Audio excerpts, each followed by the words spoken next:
So, con number 1, limits to growth. And he opens with a quote by George Orwell. And it says, "In times of universal deceit, telling the truth will be a revolutionary act." I really like that. If you look with your understanding, the crimes against humanity are written across the rotting visages of Henry Kissinger and Zbigniew Brzezinski. That first name is horrendously impossible to try to pronounce. And I looked him up just now, right before I did this. Turns out he died 3 days ago. This is really a great thing, even though these creepy elites, slave masters, who knows what they really got going on behind the scenes. Anyways, he just died, and it's pretty big news. So I'll continue. Like a couple of aging prostitutes, these leading architects of 20th century evil still sell their wares to those with an insatiable lust for the power of the crown. The Club of Rome, birth mother of the environmental movement. The moldy twosome have something else in common. Both have been active members of an international think tank from the dark side of the force called the Club of Rome. Founded at the Rockefellers' estate in Bellagio, Italy in 1968, some of the other fraternity brothers and sisters include Al Gore, David Rockefeller, Queen Beatrix of the Netherlands, and Mikhail Gorbachev. And there is no one better to give you the short version of the club's agenda than Gorby himself. Quote, "The threat of environmental crisis will be the internal disaster key that will unlock the New World Order." Who let this guy out of Lubyanka? The more precisely stated goal is population control. The solution? Create an environmental catastrophe like, say, global warming, and blame it on the planet. Okay, it says planet a few times in here. I'm going to have to interject and use world or plane instead. And blame it on the plane's most heinous villain, man himself. But I should let them tell it. Quote, "In searching for the new enemy to unite us, we came up with the idea that pollution, the threat of global warming, water shortages, famine, and the like would fit the bill. But in designating them as the enemy, we fall into the trap about which we have already warned, namely mistaking symptoms for cause. All these dangers are caused by human intervention, and it is only through changing attitudes and behaviors that they can be overcome. The real enemy, then, is humanity itself." Sounds like a good plan, if you're Darth Vader. In 1972, the club took the world stage with the publication of a book they had commissioned to be written by a group of MIT scientists. It was called The Limits to Growth.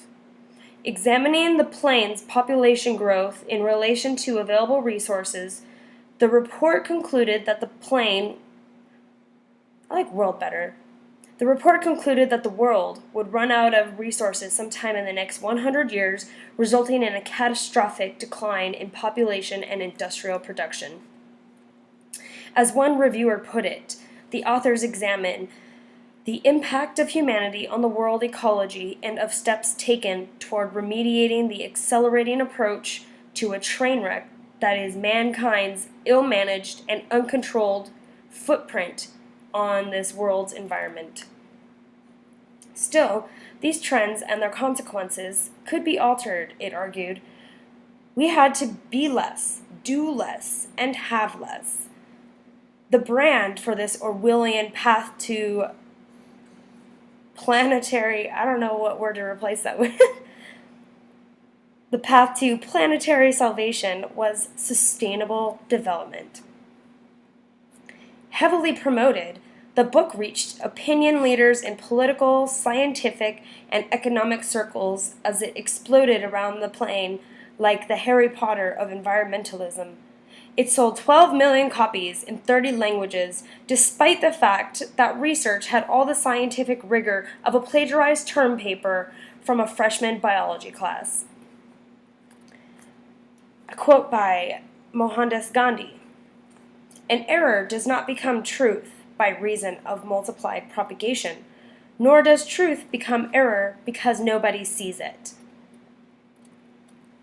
Assailed by top scientists, the research was shoddy in the extreme. Population expert and Professor Julian Simon said, "The limits to growth has been blasted as foolishness or fraud by almost every economist who has read it closely or reviewed it in print." Yale economist Henry Wallach reviewed the book, saying, quote, "The quantitative content of the model comes from the author's imagination, although they never reveal the equations that they used. But it is a PR world, and with the publication of this book, the modern environmental movement was born. Midwifed to life in a blanket of deceit, it was yet hailed as the savior, not of mankind, but of the plane it claimed was being fried to a crisp by humanity's toxic binge of carbon dioxide. The scientific fraud is its own malice, but few were able to see the underlying strategy that the book would serve as the foundation of a global public relations campaign that would mesmerize legislators, educators, and countless organizations of goodwill and would eventually set the stage for the biggest rip-off in human history. But I am getting ahead of myself. This was con number 1, the scientific basis of the book that launched the environmental movement calling for sustainable development and a reduction of man's leper-like carbon footprint on the world was and is a scam, a hoax, a falsehood, environmental snake oil. And it ends with a quote by Ralph Waldo Emerson: "Every violation of truth is not only a sort of suicide in the liar,